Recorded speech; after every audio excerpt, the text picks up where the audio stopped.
മലയാളത്തിന്റെ മഹാ എഴുത്തുകാരൻ MT വാസുദേവൻ നായരുടെ സ്മരണയ്ക്കായി സ്കൂളിന് വായന വണ്ടി സമർപ്പിച്ച തൃശൂർ VR പുരം ഗവൺമെന്റ് ഹയർ സെക്കൻഡറി സ്കൂളിലെ വിദ്യാർത്ഥികൾ 7 ദിവസമായി ഗവൺമെന്റ് ഈസ്റ്റ് ഹൈസ്കൂളിൽ നടന്ന NSS യൂണിറ്റിന്റെ സപ്തദിന ക്യാമ്പിലാണ് വായന വണ്ടി സ്കൂളിന് സമർപ്പിച്ചത്. NSS യൂണിറ്റിന്റെ സപ്തദിന ക്യാമ്പിൽ പുസ്തകപ്പയറ്റ് പ്രൊജക്ടിന്റെ ഭാഗമായാണ് വിദ്യാർത്ഥികൾ വായനാ വണ്ടി ഒരുക്കി സ്കൂളിന് സമർപ്പിച്ചത്.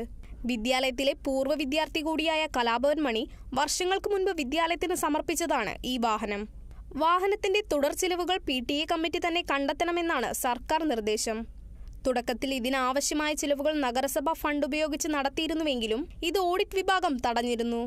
തുടർന്ന് PTA നേരിട്ട് ഫണ്ട് കണ്ടെത്തി പ്രവർത്തനങ്ങൾ നടത്തിയെങ്കിലും ഡ്രൈവറുടെ വേതനം, ഇന്ധനം, അറ്റകുറ്റപ്പണികൾ തുടങ്ങിയ ഭാരിച്ച ചിലവുകൾ കണ്ടെത്താൻ PTA കമ്മിറ്റിക്ക് കഴിയാതെ വരികയും വാഹനം ഓടിക്കാതെ കിടക്കുന്നതിനാൽ തുരുമ്പെടുത്ത് നശിച്ചു പോവുകയുമായിരുന്നു. ക്രിസ്മസ് പ്രമാണിച്ച് ഒരു ദിവസം ക്യാമ്പിന് അവധിയായതിനാൽ വീടുകളിൽ പോയി വിദ്യാർത്ഥികൾ ക്യാമ്പിൽ തിരിച്ചെത്തിയത് 200ഓളം പുസ്തകങ്ങളുമായാണ്. ഈ പുസ്തകങ്ങൾ വാഹനത്തിനുള്ളിൽ വിവിധ ഭാഗങ്ങളിലായി സജ്ജമാക്കി. സ്കൂൾ മുറ്റത്തെ ഓപ്പൺ ലൈബ്രറി എന്ന അനുഭവം ഇതിലൂടെ വിദ്യാർത്ഥികൾ യാഥാർത്ഥ്യമാക്കുകയായിരുന്നു. Kerala Vision News, Thrissur.